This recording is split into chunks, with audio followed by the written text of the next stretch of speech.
Hey guys, and welcome to another episode of the Kashif Booth podcast. If you're new here, each week I sit down with a guest and we discuss their career so far, the highs, the lows, and what's next for them. Yes, guys, I'm sorry it's been a delay. You know, somebody quit their job. If you look back and listen to my previous episodes, you'll see why. But I'm here with the rest of season 2, and I have my guest, Anthony Caballero, who is my mentee slash amazing script editor slash writer, just everything. So welcome to the show. Thank you. It's really good to be here. Yeah. So pronounce your name correctly because you are an Afro-Latino. Anthony Caballero. There we go. The L's are like Y's. yeah, I'm not trying to do that. It's just long. Listen, I failed Spanish and there's one. So welcome to the show again. Thank you. And thanks for coming on. As I said, you're my mentee. Been the mentee for 4 years now, which is kind of crazy. Yeah. You were still at uni and you've graduated now doing big things. Thank you. What's your journey? Tell us, how did you get to where you are now as a feature film development assistant at Working Title Films? Honestly, it's funny because I'm literally sitting next to the person where it kind of started with. I went to university and I think my journey was interesting because I knew I liked film, but I didn't know where I wanted to go with that. And then in like second year of university, I must have seen like screenwriting format and I was like, yeah, this is the place where I want to be. But no disrespect to Brunel or anything, but they didn't really have, I guess, a wider pool outside of university. And I felt like uni was a bubble. So I was like, okay, I don't know what I'm going to do. And then one day, my dad comes home and he's like, I met this guy. In fact, no, because our parents work together. Yes. So he was like, just spoke to Kashif's mom and I'm here to tell you that I have a number if you want to contact this guy, he can get you into the film industry. You never know, just take the shot. And the funniest thing is I was kind of so close to not messaging you. Oh, really? Yeah, because I was like, at the time I was in uni, I was like, I don't know, you know that kind of imposter syndrome, like, well, I know I like to write, but I don't know how I'm gonna message, what I'm gonna get from it, if that makes sense. But then something in my head was like, you know what, just do it anyway. And then I did, then I met up with you, and then literally that was the first time I saw like what life on set was. And it just literally changed my world. So then I met like different people, some like your contact, shout out to like Kadeem and things like that, and then worked kind of outside the industry, but really wanted to get in. So from there I started, I think I remember creating like a business card just so I could network, and then met a locations manager called Masonda who brought me on to quite a few like shows she was working on, such as like Killing Eve.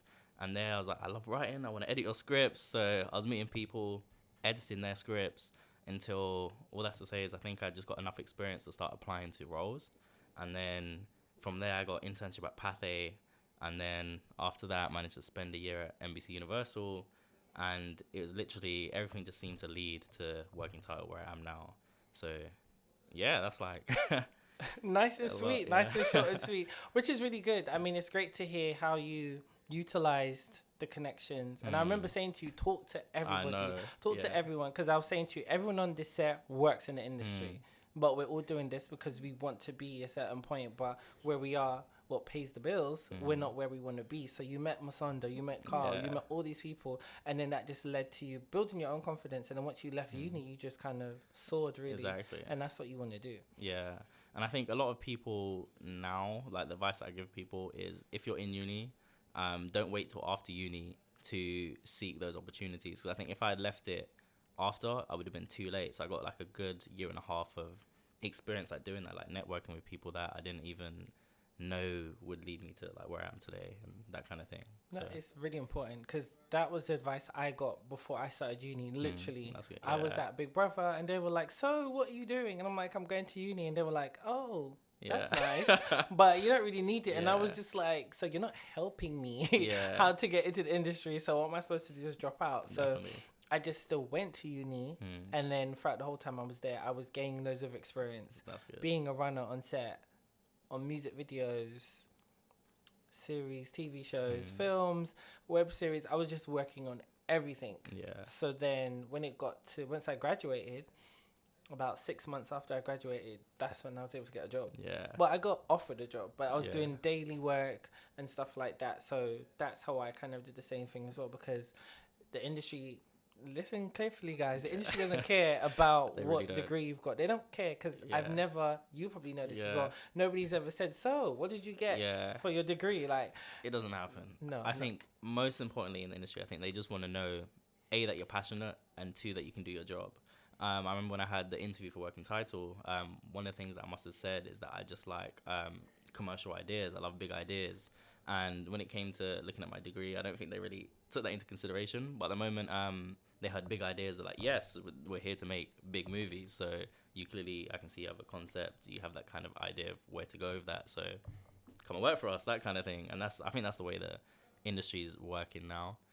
But yeah. I agree. Most of the time, the industry wants to see if you're passionate about it, if you're willing to learn and want to just really get, down and dirty. Yeah, basically, that's what definitely. they want to see. They want to see hard work, dedication as well, and that's the whole point of it. At the same time, because you're learning, nobody knows everything. Yeah. I always say, if you meet somebody who knows everything, run. Yeah. Because they don't know anything either. They're telling you what they think Definitely. they know. But there's so many different levels to this.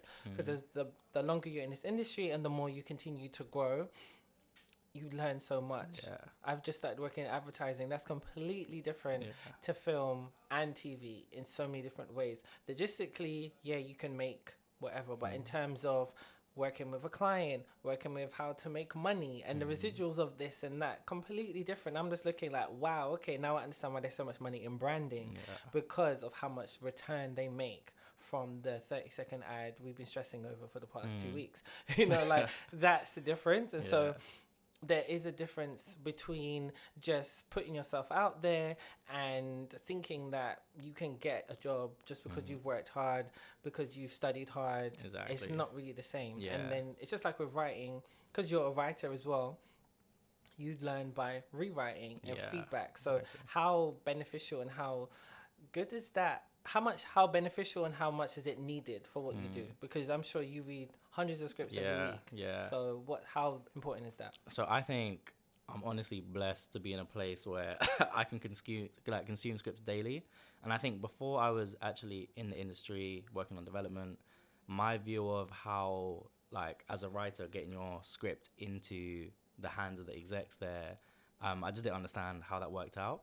But now seeing how it works, like, I think most people think you need an agent, and you'll send your script in and then that's it, bang, they like it, they make your film. 99.9% of the time, it really doesn't work like that. First of all, even like people without agents can still be seen by execs. So I think making your shorts, if they're good enough, like Working Title, if we see someone who makes something good, we bring them into the office because they're the like new filmmakers that we really want to meet.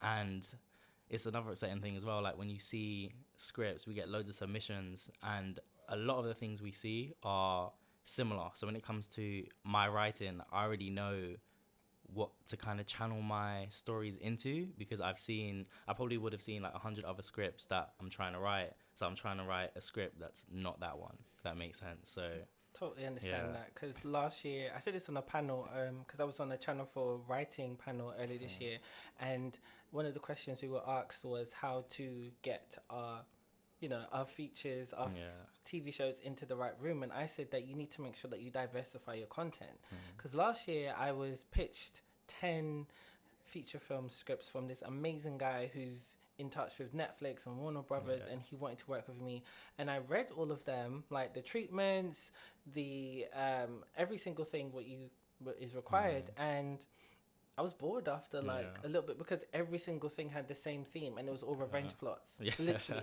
great action films, but literally everything was the same thing, and it was like, you need to have some variety in what you're pitching. And the thing is, what people fail to realize is that, I think you could probably correct me if I'm wrong, but I feel like with the UK, it's like if there's one certain type of show being developed at ITV, nobody else is going to touch it, because they're like, oh, this is great, but ITV are doing that. And I think it's because the scripted industry over here is not as big as abroad. So Yeah. I think that's why they kind of just accept one thing at a time. Definitely. Now, a lot of people will say, "Oh, the diversity issue and stuff like that," but the reality is like the money's not there for the UK. I mean, they shoot everything here, Yeah. but it's not the UK funding it. It's these not the same. American Hollywood studios, right? Yeah. So when people come to you all the time with ideas, how do you politely say, "Okay, this is great, but Yeah. no thanks"? So I think that is like a skill that you kind of have to train yourself into doing, because you get a lot, and whenever you're, as a writer myself, I know how it feels to, you show someone your work and they're like, yeah, but I'm not really feeling it. So there's that kind of, I guess, bring them down easily that you have to take into consideration. But truthfully, like most people that send me in scripts, the idea is good. It's just that they probably need a more, I don't know, a different way of approaching the story. A lot of people will plot out their story in a way where you've seen it before, and maybe their premise just needs a slight tweak. So what I do say to writers that we work with is just that try and see your story from a different angle. I can't really give you that, but it's so weird. It's almost like an innate feeling. You just know what works, and you can only point to like other examples that might be in their lane, and all they need to do is kind of switch it up a bit. But yeah, the majority of the time it's just having a conversation. And I think the whole point of like development is you're working with a writer and you're trying to form the idea into something that works. So you literally just go back and forth, throwing them ideas, seeing how they respond, because it is their story. And then if you're good at what you do and they're good at what they do, you should end up with a like coherent story that everyone's happy with. So you being at NBC Universal and now working Title Films, what would you say when people come to you and they probably are saying, okay, well, why haven't we seen this type of film or that type of film? What do you think is missing, or what do you think is happening within the industry right now, post George Floyd and all that stuff? What do you think is happening? Because you're in that room, you're having the meetings with these executives. What do you think is happening? So what do you think is happening? I think a lot of the time when there's something that hasn't been created yet, it's probably because people aren't taking the risk, and that can come from like both sides. Maybe the executives don't want to take the risk on a certain material because they don't know, there's no example where it would go yet, so you don't have anything to compare it to. And then from the writer's side, similarly, they haven't seen that happen before, so they're not particularly writing that because they don't know if it would do well, and they're probably told that it won't. So it's people that do take risks that end up like able to see their things come into fruition. Nida Manzoor, she's obviously writer of We Are Lady Part. She worked at Working Title. One of the execs there, Syrian Fletcher Jones, saw like merit in her work, and then I think Nida was very like persistent in wanting to create this idea.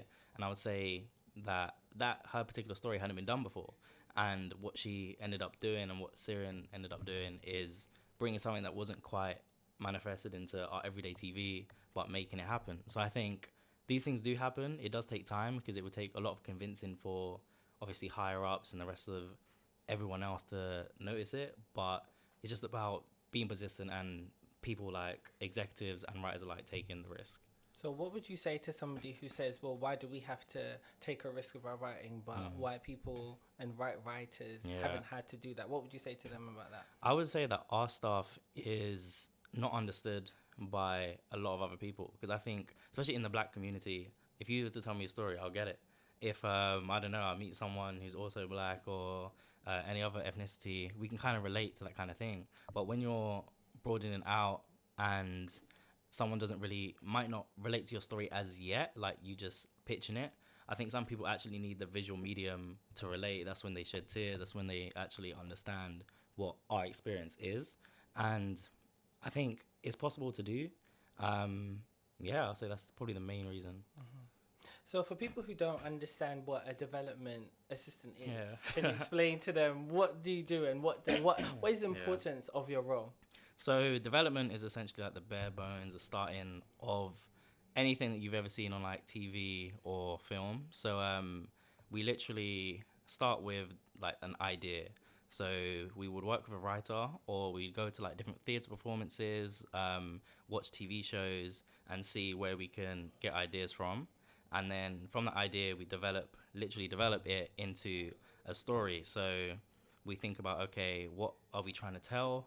What audience are we trying to reach? And who is going to watch this thing?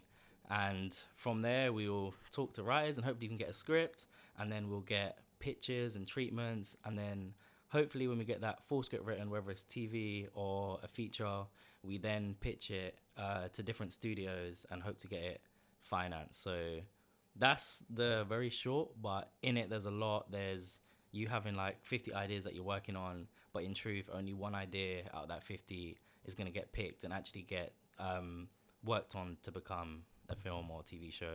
And even then, even if it does get greenlit, sometimes it doesn't see the light of day. So it's very hard in terms of each day's different, and you don't know when you go in if you're gonna end up creating a show. You could be working on something for ages and then never see the light of day, but it's rewarding when that one thing does make it to the other side. So what would you say you know how you said before that when people are pitching, people who are non-black or people who are black, let's say, and are Asians, you know, Asian, Latin, all from different cultural backgrounds, and the constant topic or the constant thing what's always said is they might not get it or they don't understand because it's from different cultural backgrounds. So what do you think they're not getting? What is it about the writing or the story? What do you think is that execs aren't understanding?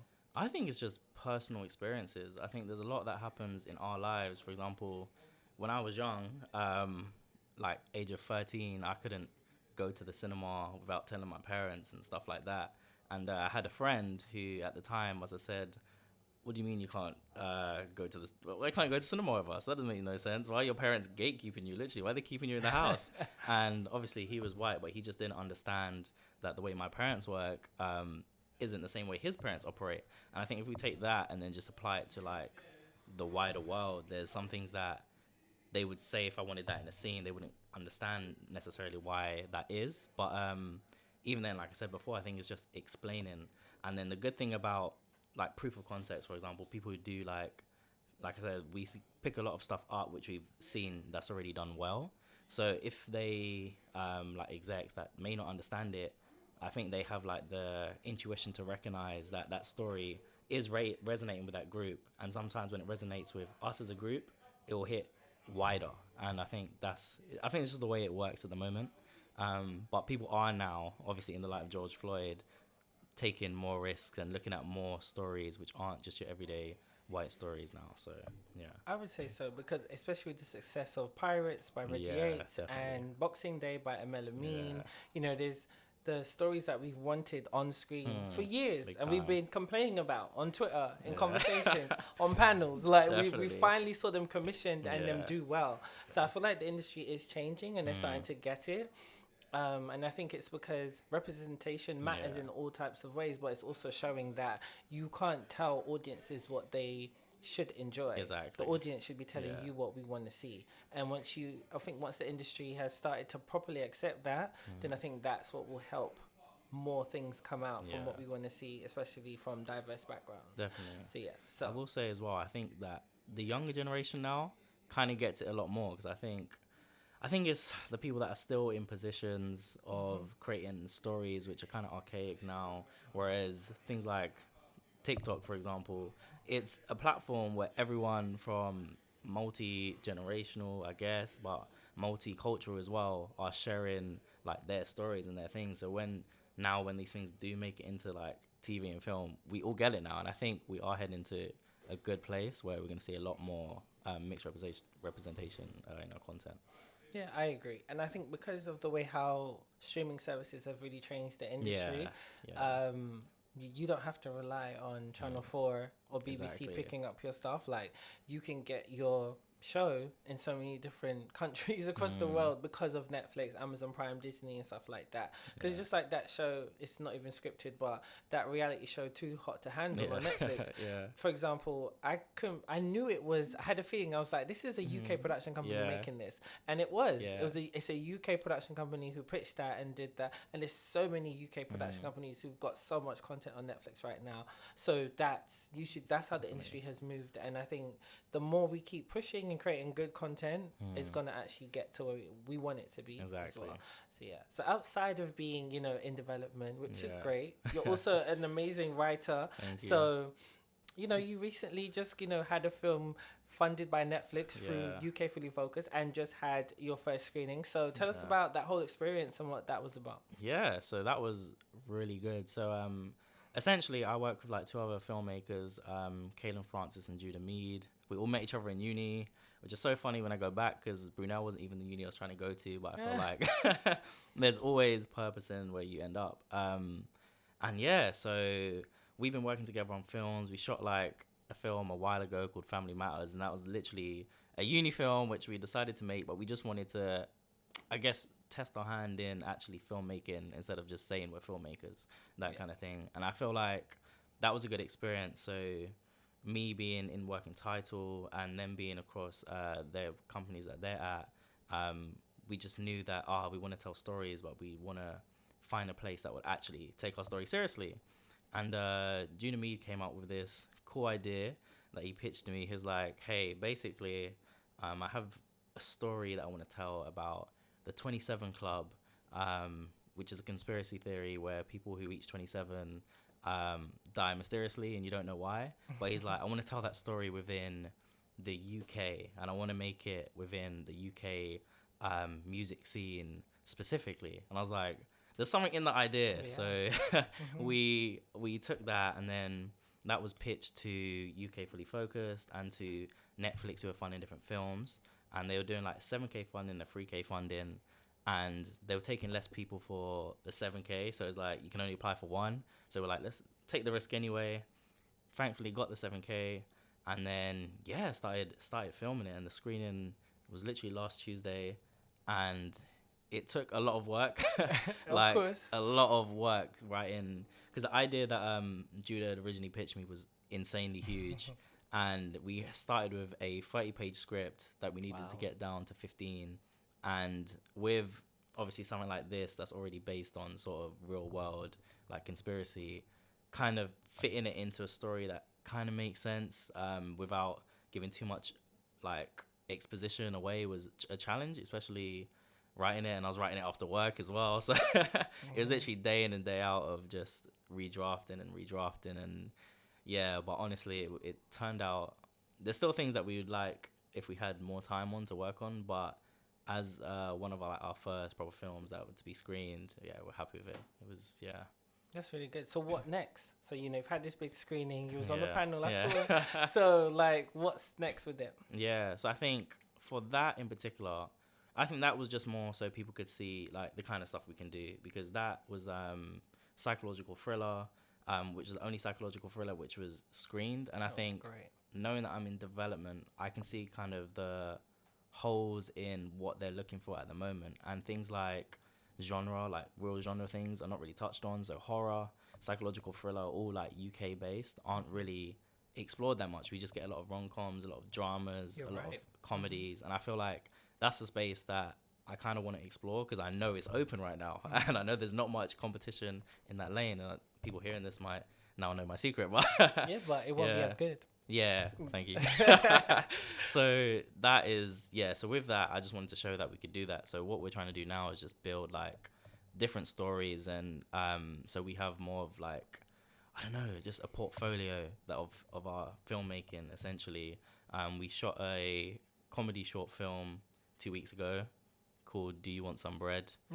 Very weird name. Title just already scoops comedy. So, okay. Very weird name with literally no you wouldn't guess what it was about by the name, but it was fun to do, and that's what we're kind of doing. So we're pitching things now, which has been good, pitching to like different companies, and because we kind of just want to get filming more stuff, and hopefully we'll hit another cinema soon.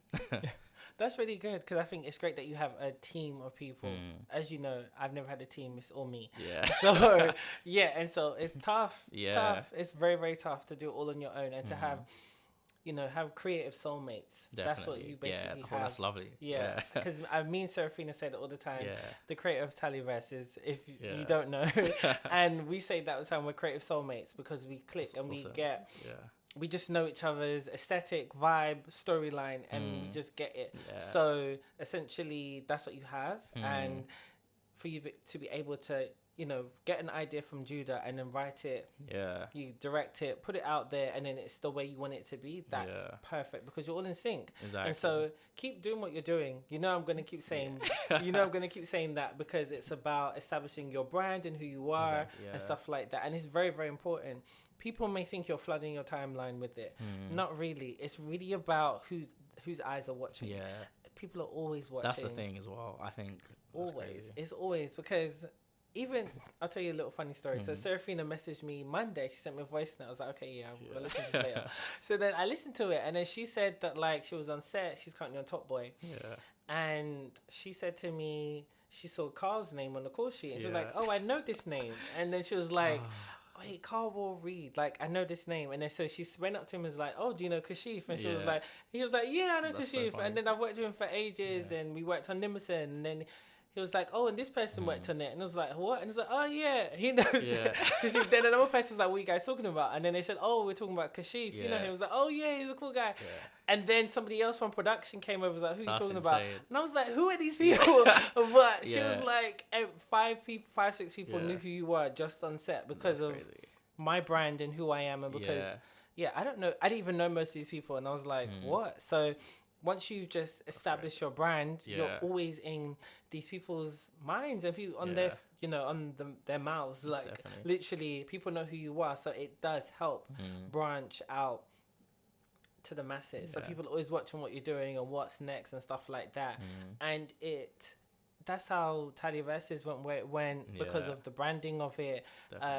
Nate and Jamie, my old web series, that spread. Like people still say, oh yeah, I used to watch that and I know that. And I'm just like, what? That's so funny. So it's like people are watching and then they're always watching for your next move because they see it. Definitely. And it's very, very important branding yourself and branding your company for who you are because it will put you in those right spaces. The internet, you have to use it for what you can get out of it. And that's how you do it. And as long as your content is good, that's when you'll get to where you want to be. So, and because all three of you are in the right rooms, they're just waiting for your dreaming whilst black moment. Exactly. Does that make sense? So you guys keep pushing the psychological thriller. I think that's a really good way to go because we need Black British psychological thrillers. Definitely. We need our Jordan Peele, like we do. We need something like that, and I think that's great that you're tapping into that because, all these great stories are great about growing up in the hood or the rom-coms or the comedies or the dramas. They're great. The these are all important stuff. But like you just said before, these commissioners are looking for something which is gonna take things to another level. Everyone's looking for that next big thing. Could you imagine those studio execs when they got Get Out on the table? Like they must have been like rubbing their hands. Exactly. And this completely changed the industry. Definitely. And we're recording this before Nope comes out, right? And that we still don't really know what that's about, and I can't wait to see what that is about. So so keep doing that. So so it's amazing. So that's really good. So you're a writer, you're a development executive, pending, we're manifesting, we're putting it out there. I'm rooting for everybody black. So who are some of your inspirations, like in terms of writers? Like, who do you look up to? Who do you want to emulate? So I'll say for me, it's I get inspiration everywhere. Here, I think Coyote, which I've already mentioned before, but Coyote is someone that it's so funny. Like I looked up to when I was younger, just for the stuff that he was doing, and Terrell as well, like amazing writer. And I just thought back then I didn't even know that I wanted to get into the industry. I didn't know like how close when you're in it, it's really interlinked, and I think that's been a great thing. And I just respected what he was doing, and then through like Your Cinema films, he was doing like a talk there, and I noticed that a lot of what his inspirations were also my inspirations. And I thought that it was just really weird because you don't know somebody, but and then we got to talking, and we just really clicked. And I feel like what's so weird is I like to have like people who I look up to and like emulate their journeys. But with him, like one of the things he was telling me is like just do you. And I think that was like probably something at the time that I kind of just needed to hear, because although you're like I think looking at someone's path and trying to copy it, especially in this industry, is pretty much redundant. I recommend not doing it because you don't you won't get anywhere. And more of the time, you're probably gonna set yourself back a bit. But yeah, just having him also as one of my mentors was good, because I felt like I knew what to take, like what steps to do, and I just understood the industry a little bit more. Wow, that's a really good answer, because I used to get that question a lot, and you still do. Like when people want to make small talk with you after they find out what you do, they're like, "So, who's your favorite director? Yeah. What's your favorite film?" It's like I don't have an answer for you. As I've got older, I used to look at writers and think, okay, I want to be like this, I want to be like that, I want to tell those type of stories. But then as you grow and get older and have life experiences, everything changes. Definitely. So to me, it's all about creating content which people can relate to, where people can see themselves represented, and it's not just telling a relatable story, but people seeing themselves in different characters and different type of storylines. So regardless of your age, sex, gender, sexuality, whatever, it's really about looking at, how can we tell something within this lens? Exactly. And that's what it's all about. And I think when you just are going for that goal, then that's what's just easier for you, because you're not following anybody else's path. You're not looking and thinking, well, they're over there, so why am I not on the same path as them, when everyone is different? So I really like that, because... And even with that, I do feel like the whole, obviously, comparison is a killer thing. And I think naturally in this industry, you're going to do it. There's been times where I was scrolling through Instagram and I'll see someone like doing something that I necessarily want to do. But the great thing, which I say to a lot of people, is that the industry is all about timing. And if you stay diligent, if you do the work, you will get there. You don't really know the time yet.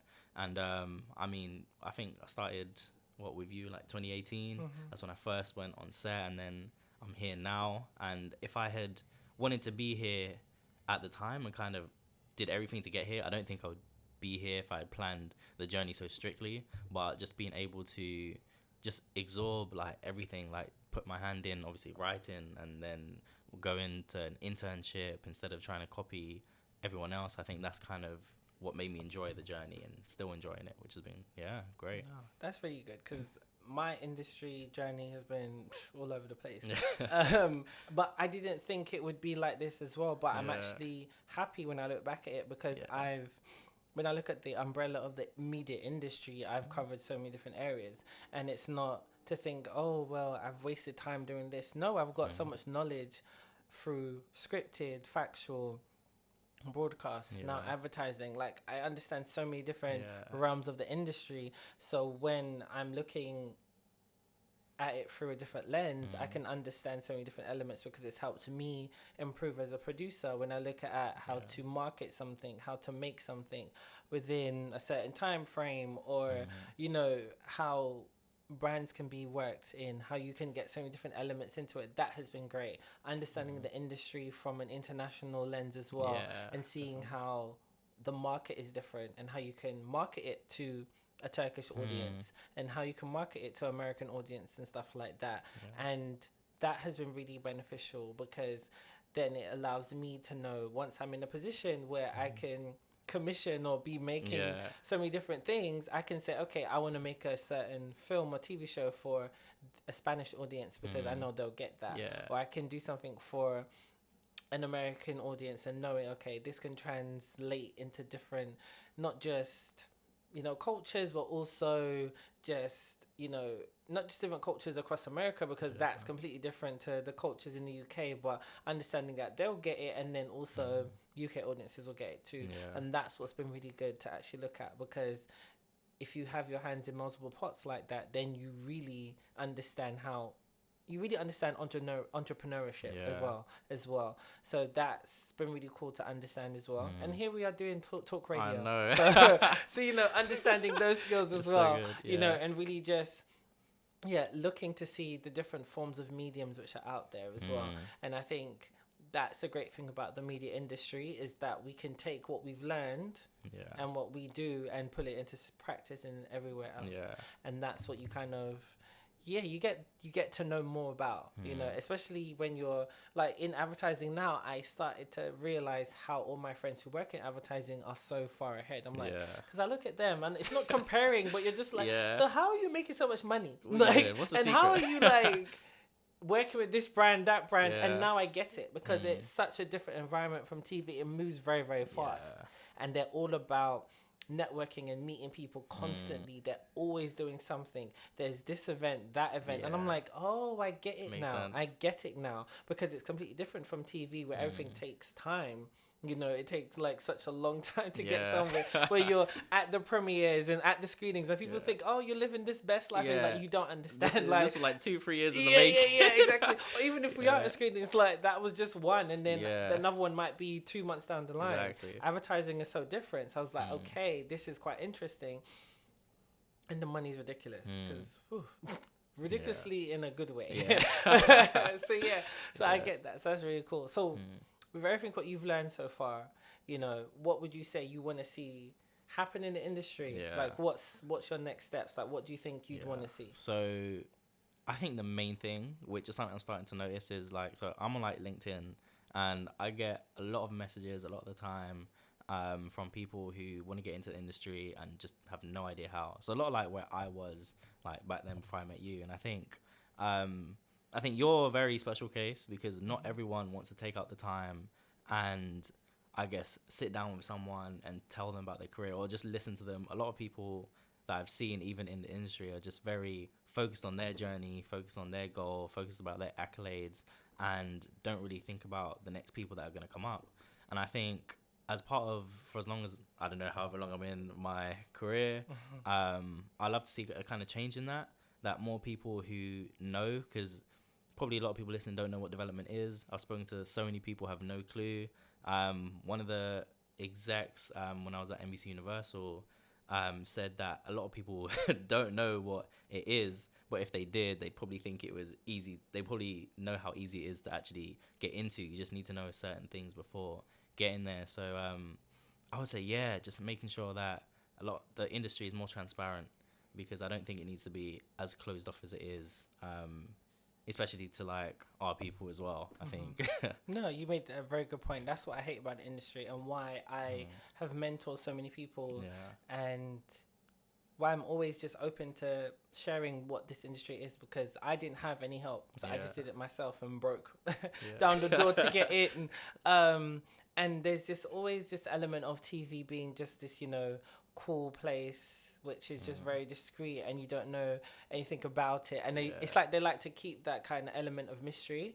And it's just like, look around. Like, everybody's using their phones to be a content creator, like to do so much. So the more you let people in, the more you can really shake up this industry and actually make things change. But people are very happy for things to stay the way it is. And people don't realize is that higher up, like you said before, like there's still the same people who are just like commissioning stuff. Like, it's not as pro inclusivity as people think. It's still, trying to break down a lot of walls. So I think that's a really good point what you made. I mean, transparency is the main thing. Definitely. And there's a long way to go. And I think that's why I always say that, helping somebody else doesn't dim your light. So it's like everyone's journey is different. So I can't compare my journey to yours. Because the time you came in the industry, I'd already been in it for like 4 years. And then the industry had changed dramatically then. So it's like now there's so much more opportunities for people to get in. Like, I'm looking around, I'm like, people are script editors 2 years post-graduation. That's amazing. Like, because really before we were like, how the hell are we going to get there? And now that's happened. And it's great to see. I'm not going to be looking at anybody else and saying, well, you know what, that's not fair. I didn't get to do that. That's fine, because I don't want to be a script editor. That's fine. Exactly. No, I just was I was told that's a route to get to where I want to be. So I thought, okay, that's what I need to do. But no, I don't want to do that.